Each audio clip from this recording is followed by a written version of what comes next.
Hello, welcome to my February favourites. We're back. Now, I've just called it favourites, but obviously we're going to go for reviews again, although I think most of the things I consumed this month I did enjoy. So, to begin with, we're going to jump right in. To begin with, I've got The Little Mermaid live action movie. Now, I haven't actually seen the original Little Mermaid, the cartoon. I know the story obviously very well, and I was in the musical and I've seen the musical, so I'm very familiar with it, but I don't actually know the classic. And I liked the live action. There were definitely things they did which I really enjoyed, but there were also things that I just thought, And they gave Eric a song, but they didn't give him the song from the musical, which I thought was a shame. Her voice, I think it's a gorgeous song. And also, they didn't sing She's in Love, which is one of my favourite songs of the musical. But I'm pretty sure that's not in the original either. But I did think it was good overall. It was nice, it was nothing special, but it was nice. Next, I didn't actually finish this one, but I watched most of it. It's Zootropolis, which I did watch when it first came out, I think, years ago anyway. And I knew I'd liked it a lot at the time. I do think I spoke about it in the favourites, but I cannot remember when it was. But I'd forgotten so much about the movie, so much. And it's good, it's clever, it's funny, it has a story, as in it's got a meaning, it's got a purpose. I think it's a very strong film, and it's one that I think kids should watch. And adults, and anyone in between. But yes, big fan. Now on to TV shows. I've got 5, and they are, well, you'll see. The first one, Luke Cage. This was not my favourite of the many different ones that there are. If you've watched me for the last few years, you'll know that I've really gotten into Marvel, and they've recently introduced that Daredevil's coming in, so we've had to go back and rewatch sort of all the original Daredevil and spin-off shows. And I really liked Luke Cage as a character in, I think it was Jessica Jones, I believe. But the spin-off just wasn't as strong, and I was getting so lost. I think I was knitting at the same time, so maybe I was also getting confused because of that. But I could not follow who was who, which characters we were rooting for, why things were happening. But I'm not very good when it comes to sort of Marvel and the world and everything, trying to keep track of the different characters in general. So I don't want to necessarily put that down to the show. And I have to say, I felt like the ending was a bit of a letdown. So yeah, it was okay. It wasn't my favourite though. It was nice, it was good, but it wasn't my favourite. Next, in one sitting, we watched the entire I Am Groot miniseries. Which, I mean, I don't really know if you can call it a TV show. It's literally like 5-minute short things. Or not even, I think it's 2 minutes short, and then the other 2 minutes is the credits. I'm going to take this off because I'm getting warm. But it was just very sweet and cute. And again, it's something that I definitely think you could, if you were babysitting babies or something, you could definitely just switch that on. I think it's very sweet. Next, Iron Fist. At first, I didn't know what to expect. I think it was totally different to what I was expecting. But I warmed up to the main character very quickly and to the side characters. There's one character, I won't spoil it, but there is one character who has reappeared in almost every show, and I love that character so much,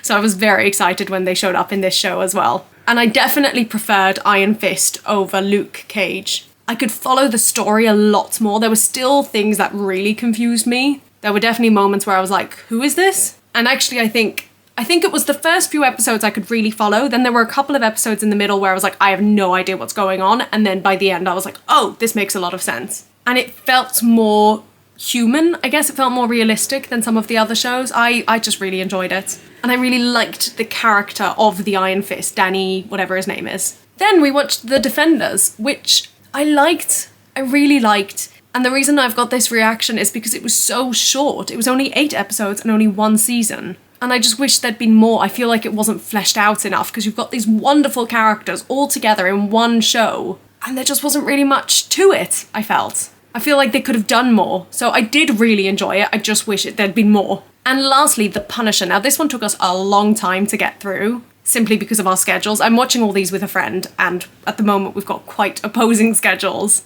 And I didn't know what they were going to do with this. I, first of all, obviously had forgotten a lot about the way The Punisher ends, or as in what happens to The Punisher in the last show that he's in that we watched with The Punisher. So we started the first episode of The Punisher, and I was like, I have no idea how we've got here. And it's only episode 1. So it took me a little bit of time again to sort of figure out who was who, where were these people coming from, why was this significant? But I did actually really enjoy this one. It was the most gory of all the ones we've seen. If you're not good with like blood and gore and that kind of thing, this show is not for you. There were a lot of times I had to sort of look away from my screen. But I thought the concept of this one, the storyline that was running through it was really good. Although again, it did take me quite a number of episodes to sort of figure out what was going on. On to books, I only managed to finish 2 this month, which is kind of a shame, but also I feel like that's probably going to be standard for me now. I think last year was really an exception. So the first one is Magnus Chase and the Sword of Summer by Rick Riordan.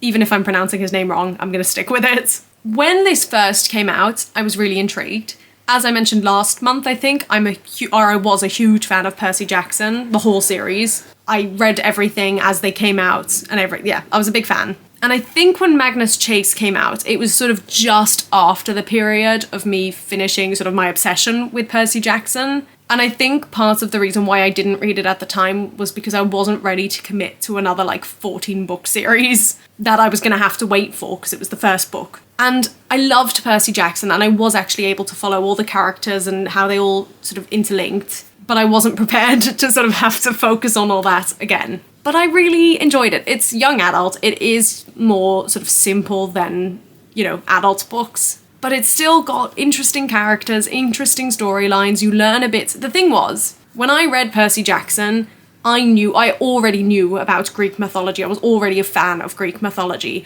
I knew and still know nothing about Norse mythology.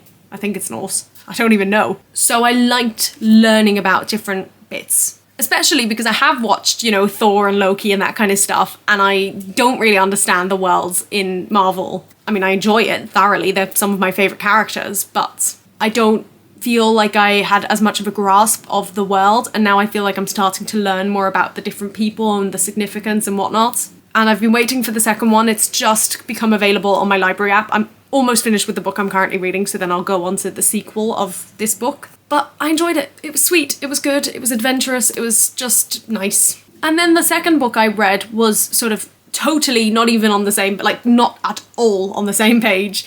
It was The French Affair by Teresa Howes. This was, again, a historical fiction. We love our historical fictions. If you have any recommendations, please write them down below, because I am a big fan of historical fictions, especially World War II, which is what this was. And this was a really good book. I enjoyed this a lot. It was quite easy to read. Sometimes I find with historical fictions there's a lot going on and there's a lot about sort of that point of history that you already need to be aware of, and I didn't feel that way with this. I mean, to be honest, I do have quite a lot of knowledge about World War II anyway, but it didn't feel like you needed to know the big, I don't know what the right word is, you didn't need to be aware of what was going on, really. And it was set mostly in France, and I already liked sort of the way the area was described, the village or the town or whatever it was. And I just felt it was a very good book. I feel like I can't really say much else, but I liked the characters, I liked sort of the relationships, I liked the way they represented sort of what life was like then.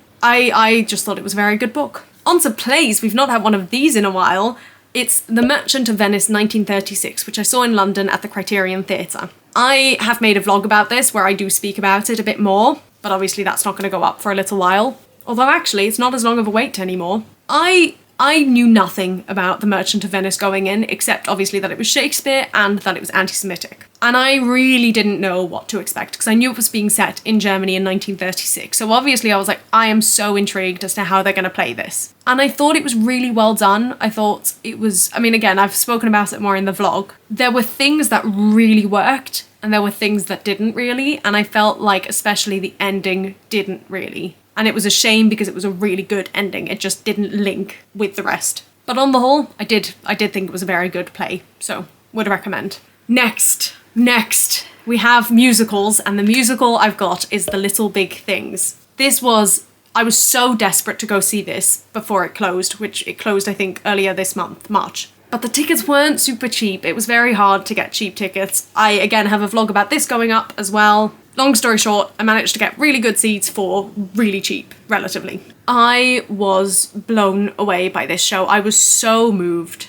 And I cannot believe it's closed. I don't understand why it's closed. They did say apparently on the last night that they're going to find a way to bring it back and to tour it and travel the world with it, and I absolutely think it has to. It was such a beautiful piece, so well, I don't even want to say designed, it was every aspect of it was excellent. The cast were phenomenal, the songs were good, The choreography was good and clever. The staging was brilliant. It was just, I could see why everyone's been raving about it. I'm now raving about it. And I wish I could recommend it, but it's closed now. But no words. Next, I've put this under music, but it's a podcast, and it's The Anthropocene Reviewed. I read The Anthropocene Reviewed last year, and it was one of my favourite non-fiction books that I read. I do have a whole tier ranking going up, I'll link it up here. Actually, I think that one's, I don't know if that one's already up. Maybe not. Either way, when it goes up, it will be linked up here. And I had never listened to the podcast, I think mostly because the word Anthropocene scared me. And I feel like I didn't really understand what the concept of it was, maybe. I don't know. But Dear Hank and John, which is the podcast I listen to every night, sort of when I'm trying to fall asleep, hasn't been uploading as regularly, which is fine, and I do still listen and go back to old episodes and listen to them. But I think I've re-listened to old episodes. I think I've listened to every episode probably at least 3 times. So I thought it'd be good if I could find something different. And I do have 99% Invisible, which I've occasionally listened to. I've forgotten the name of it now. There is another one as well. But it just wasn't, because I want to pay attention to those, whereas I feel like I wanted something that I can drift off to sleep to. And I suddenly realised, it just suddenly went through my mind, I was like, I loved the book, why don't, and I wanted more. When I was ranking that book, and when I was reviewing it, I was saying the only thing I missed about it was that there wasn't more. And guess what, Raquel? There's a whole podcast dedicated to it. So long story short, I am now listening to it before bed most of the time. I do still sometimes go back to Dear Hank and John, but I really enjoy it. Next, for food, we've got 3 items. Number 1 is the Dutch schoolkrijt, it's called. And again, it's licorice, and it's so addictive. I think I went through an entire packet in a couple of days. They're just so good. They are probably my favourite Dutch licorice sweet. So good, so good. I specifically had the one from Albert Heijn because it's vegetarian, but there are lots of others out there as well. Then I've got the Beyond Meat beef burger. I've been eating a lot of these, probably at least 2 per week. And I just love them. They are so tasty. They are so good. I think they mimic beef burgers very well. Again, haven't had beef burgers in a long time. But I just think they are such a good vegetarian alternative or vegan alternative. They're so tasty. And they're so easy to fry up. It doesn't take long at all. I'm a very big fan of them. And finally, this one's a bit silly. It's Braeburn apples. I was never really fussed about the different types of apples. I'm not sensitive to food or brands or that kind of thing. But my grandma really likes Braeburn apples, so we have a lot of them in the fridge, and I've just been snacking on them again almost every day. And they're just really crunchy, and they've got a nice flavour and a nice sort of juiciness. I just really like them. Okay, and last but not least, my camera's about to die. On other, I've got an app, it's Misplay. I've heard about it before, I'd never trusted it, but we've gone for it. Apparently you can play games to get points to get vouchers, which are like Amazon vouchers or Tesco or whatever. And I've been playing mainly Travel Town, which is probably my favourite one of the games, and also Coin Rush, I think it's called, something along those lines, Coin Raiders maybe, that I've also really enjoyed. Finally, Song of the Month, because we're running out of time, I've got Don't Want to Have To from The Little Big Things. This song just gets me, and it plays a lot on my Spotify, even though I put it on shuffle, and I just think it's a gorgeous song, and it's sort of been played a lot, as I say, in February. Alright, I have to go now because the camera's gonna die. Bye!